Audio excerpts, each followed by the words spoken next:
भारत के लिए environmental sustainability को लेके अपने लाइफस्टाइल बेस्ड एक्टिविटीज से फॉलो कर सकते हैं और जो हमारे गोल्स हैं जो विकसित भारत को लेकर के देखे गए हैं उसको अचीव कर सकते हैं। हाँ,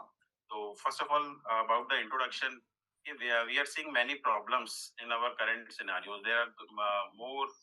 much more environmental crises which we are seeing today. क्योंकि हम पहले बात करते थे कि पास्ट में कुछ ऐसा हुआ वैसे हुआ, क्लाइमेट चेंज इस तरीके से हुआ था, लेकिन इस वक्त भी बहुत सारी चीजें हैं जो हमारी आंखों के सामने से ही गुजर रही हैं। उसको हम नोटिस कर भी पा रहे हैं और नहीं भी कर पा रहे हैं बहुत हद तक, लेकिन हो सकता है कि इन फ्यूचर जाकर के जब हम पीछे देखेंगे तो ये भी एक समय रहेगा जो कि एक काफी बड़ा इन्वायरमेंटल क्राइसिस जो है या क्लाइमेट चेंज के इम्पैक्ट्स हैं जो हमें यहाँ पर देखने को मिलेंगे। अब क्लाइमेट चेंज की बात हम जिस तरीके से करते हैं तो क्लाइमेट चेंज में बहुत सारी चीजें उसके इम्पैक्ट के तौर पे हमें देखने को मिल रही हैं, जैसे कि बायोडायवर्सिटी लॉस है और पॉल्यूशन एक बहुत बड़ी प्रॉब्लम है जो कि रिलेटेड है किसी ना किसी तरीके से इन्हीं सारी चेंजेस की वजह से। और भी बहुत सारी हम लोग एक्टिविटी करते हैं, जैसे कि हमारे जो रिसोर्सेज है उसका ओवर एक्सप्लॉयटेशन जो है हम कर रहे हैं और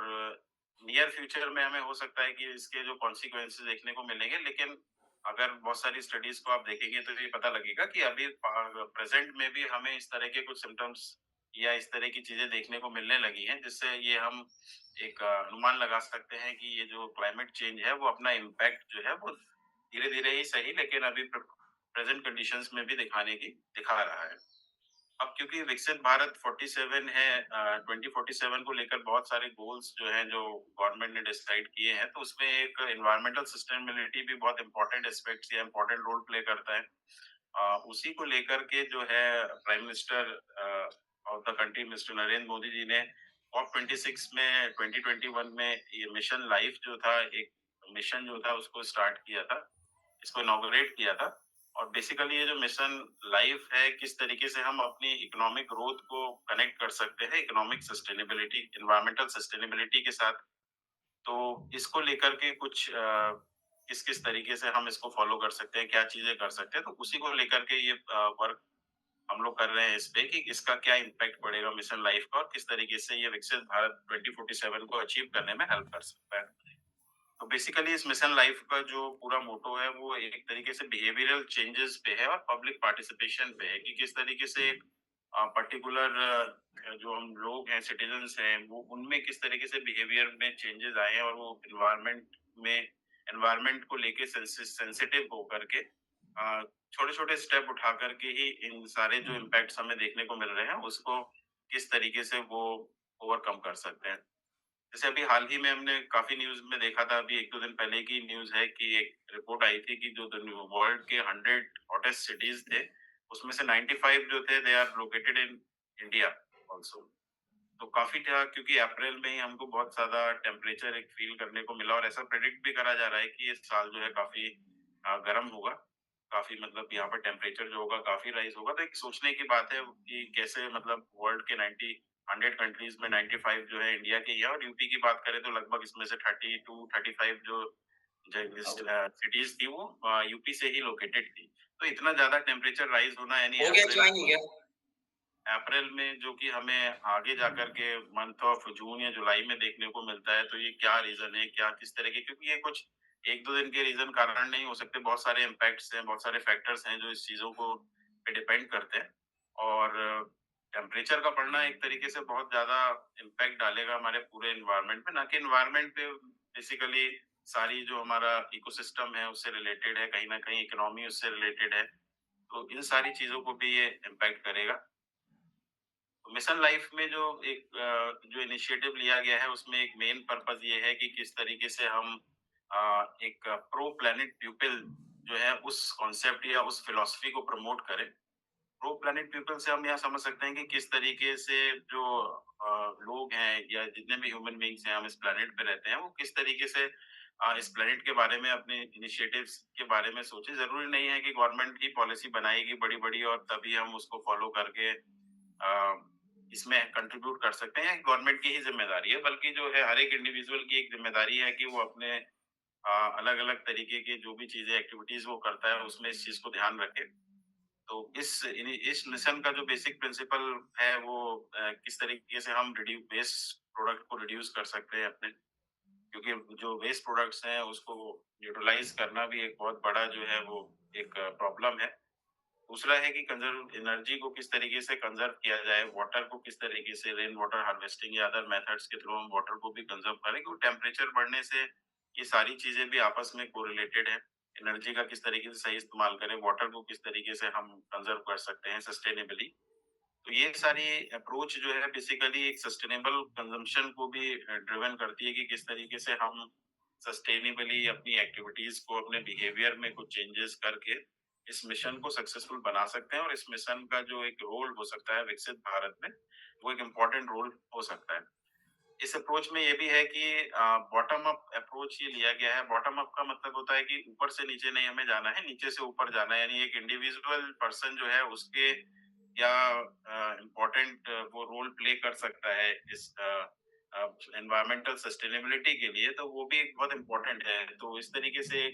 हम हमारी कोशिश है कि अपने स्कूल्स में, अपने कॉलेजेस में किस तरीके से हम यंगर जनरेशन को इस तरफ मोटिवेट करें कि वो ये सारे जो इनिशिएटिव्स हैं उनको अपनी लाइफस्टाइल में अपनाएं, और जिसका कि एक लॉन्ग टर्म जो हमें फायदा है वो देखने को मिलेगा। और जो हमारा 2047 में विकसित भारत का जो एक विजन है, उस विजन को अचीव करने में ये चीज जो है वो हेल्प कर सकती है। और मिशन लाइफ जो है ये सस्टेनेबल डेवलपमेंट जो गोल है यूएन के थ्रू जो दिए गए थे, उससे भी अलाइन करता है कि सारी की सारे किस तरीके से हम इस चीजों को ले करके आगे बढ़ सकते हैं। ऑब्जेक्टिव्स और मेथोडोलॉजी जो हमारा इस वर्क का रहा था कि जो मिशन लाइफ का जो पूरा फ्रेमवर्क है उसको एनालाइज करना है। उसको हमको जोड़ के हमने देखा कि किस तरीके से हम विकसित भारत में ये इसको लिंक कर सकते हैं इन एक्टिविटीज को। और जो बिहेवियरल चेंज की यहाँ बात की गई है, तो उस बिहेवियरल चेंज से जो इम्पैक्ट आएगा उसके इम्पैक्ट को इवेल्युएट करने का हमने इस जो अपना वर्क है उसमें काम किया है। और उस बेसिस पे हम कुछ पॉलिसीज वगैरह बना सकते हैं अभी आगे, किस तरीके से स्ट्रेटेजीज जो बना सकते हैं जिसको कि हम फर्दर गवर्नमेंट को भी प्रोवाइड कर सकते हैं कि किस तरीके से ये चीजें जो है इस मिशन में हेल्प कर सकती हैं। मेथोडोलॉजी यहाँ पर हमने जो क्वालिटेटिव रिसर्च डिजाइन किया है अपना, जिसमें सेकेंडरी डाटा को हमने यूज किया है, वेरियस रिपोर्ट्स जो पेपर्स वगैरह जर्नल्स हैं, पॉलिसी पेपर्स हैं, उनमें से जो चीजें मिलती हैं। तो बेसिकली हम यहाँ पर ये चीज का देखना चाह रहे हैं कि ये जो मिशन लाइफ है उस लाइफ का क्या इम्पैक्ट है और किस तरीके से वो विकसित भारत के जो विजन है उससे लिंक हो सकता है। मेन जो कॉन्सेप्ट यहाँ पर बिहेवियर चेंजेस की बात की गई है, तो उसमें जो की फाइंडिंग्स हमारी यहाँ पे रही, वो जो कोर आइडिया है वो क्या है कि स्मॉल एक्शंस बिग इम्पैक्ट। यानी कि हमें बड़े बड़े चीजों की तरफ नहीं देखना है कि बहुत बड़ी चीजें होकर के कई बार हम सोचते हैं कि ये हम नहीं कर सकते हैं, गवर्नमेंट लेवल की बात है। लेकिन छोटे छोटे एक्शंस हैं, छोटे छोटी एक्टिविटीज हैं हमारे जो बिहेवियर में चेंज ला सकते हैं। तो उस तरीके से ही हम बड़े इम्पैक्ट को जनरेट कर सकते हैं। जैसे कुछ एग्जांपल है यहाँ पर, एनर्जी कंजर्वेशन जो है धीरे धीरे ये हो भी गया है कि सारी जो एलईडीज जो है उनको यूज करना, वेस्ट रिडक्शन करना, साइकिलिंग है, कंपोस्टिंग है, इसमें ऑर्गेनिक फार्मिंग जो है वो चीजें ऐड होती है, वाटर कंजर्वेशन है, इसको और सारी ये एक्टिविटी है। लेकिन इसको एक मास मूवमेंट ही बनाना पड़ेगा हमें, तभी हम इस विजन को, अपने इन्वायरमेंटल सस्टेनेबिलिटी को अचीव कर सकते हैं। ये इस तरह से नहीं कि सिर्फ एक गवर्नमेंट बिल्डिंग है बड़ी बड़ी या बड़े बड़े बिजनेस हाउसेज हैं वहां पे हम ये कर लें, लेकिन एक इंडिविजुअल पर्सन के लेवल पे भी इन चीजों को, इन एक्टिविटीज को भी हमें अपने बिहेवियर में लाना पड़ेगा। और कॉन्सेप्ट ऑफ बिहेवियरल नजिंग का मतलब यहाँ पर ये है कि किस तरीके से हम बहुत ज्यादा फाइनेंशियली चीजों को ना करते हुए भी अपने छोटे एक्शन से किस तरीके से इसमें कंट्रीब्यूट कर सकते हैं, कैसे हम कार्बन एमिशन को रिड्यूस करेंगे। और जो कंजर्वेशन है या सोशल अवेयरनेस एक बड़ा इंपॉर्टेंट एस्पेक्ट है इसमें, किस तरह से सोशली अवेयर लोगों को किया जाए, जो कि मिशन लाइफ का एक इम्पॉर्टेंट एस्पेक्ट भी है। अगर सेक्टर्स की कंट्रीब्यूशन की बात करें तो मिशन लाइफ में जैसे एग्रीकल्चर में ऑर्गेनिक फार्मिंग को प्रमोट करना, केमिकल इनपुट्स जो है फर्टिलाइजर्स है उनको किस तरीके से धीरे धीरे हम रिड्यूस कर सकते हैं और ऑर्गेनिक फर्टिलाइजर्स जो है उनकी तरफ बढ़ सकते हैं। सॉइल हेल्थ इंप्रूवमेंट है, तो बहुत सारे जो इंस्टीट्यूशंस हैं इसमें इसका में रोल प्ले कर सकते हैं कि किस तरीके से हम जो सॉइल का माइक्रोफ्लोरा है उसको हार्म होने से बचा सकते हैं, केमिकल्स के इनपुट को धीरे धीरे मिनिमाइज करके। अर्बन अगर सेक्टर्स की बात करें जाए तो वाटर सेग्रीगेशन और रिसाइकलिंग को किस तरीके से बढ़ावा किया किया जा सकता है, प्लास्टिक वेस्ट, तो बहुत सारे स्टेप जो है गवर्नमेंट लेवल पे उठाए जाते हैं, लेकिन मिशन लाइफ में जो प्रो पीपल की बात कही गई है वो यही बात की गई है कि किस तरीके से इंडिविजुअल में खुद में भी ये एक इंटरनली चीज डेवलप हो कि वो किस तरीके से इन छोटे छोटे स्टेप्स के थ्रू जो है जो हमारा जो लार्जर विजन है उसको अचीव करने में हेल्प कर सकता है। कुछ केस स्टडीज भी हमने यहाँ अपने पेपर में अभी स्टडी करी थी, जैसे अभी हाल ही में दिल्ली देहरादून कॉरिडोर का जो एक इनॉग्रेशन किया गया था, तो एक बहुत ही बढ़िया एग्जांपल है ये कि किस तरीके से हम अपने एनवायरनमेंट को कंजर्व करते हुए भी जो है डेवलपमेंट को अचीव कर सकते हैं, क्योंकि इसका जो एक 21 किलोमीटर का जो स्ट्रेच है पूरा का पूरा जो राजा जी नेशनल पार्क से होकर के जाता है, और काफी फॉरेस्ट है वहाँ पे, डेंस फॉरेस्ट है। अर्लियर पहले वहाँ पर ये ट्रीज को कट करने की बात हो रही थी, लेकिन फिर बाद में कोर्ट ने उसको अलाउ नहीं किया, उसके बाद एक नया रास्ता निकाला गया, जो एक रिवर वहां से बहती है, उस रिवर के कॉर्नर से ही पूरा पूरा एक एलिवेटेड कॉरिडोर जो है 21 किलोमीटर का बनाया गया, जिसमें बहुत सारे अंडर पासेज हैं, जो वाइल्ड लाइफ है वहाँ उसको एक सेफ पैसेज भी देता है, यानी एक तरीके से वाइल्ड लाइफ को भी प्रोटेक्ट कर रहा है, और दूसरा जो है हमारे जो फॉरेस्ट है वहाँ पर उनको भी मिनिमम हार्म जो हुआ।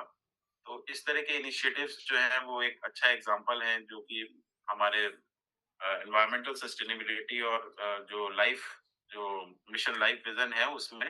कंट्रीब्यूट कर सकते हैं। दूसरा एक इंदौर वेस्ट मैनेजमेंट का भी हमने केस स्टडी किया है, इसमें वहाँ पे किस तरीके से जो कम्युनिटी का पार्टिसिपेशन है वेस्ट को सेग्रीगेट करने के लिए, तो वो एक बहुत अच्छा एग्जाम्पल है, जिससे कि एक मॉडल क्लीन सिटी हम बना सकते हैं। क्योंकि सिर्फ एक दो शहरों की बात नहीं है, क्योंकि इंडिया एक बहुत बड़ा वास्ट कंट्री है, तो हमें किस तरीके से वहां पर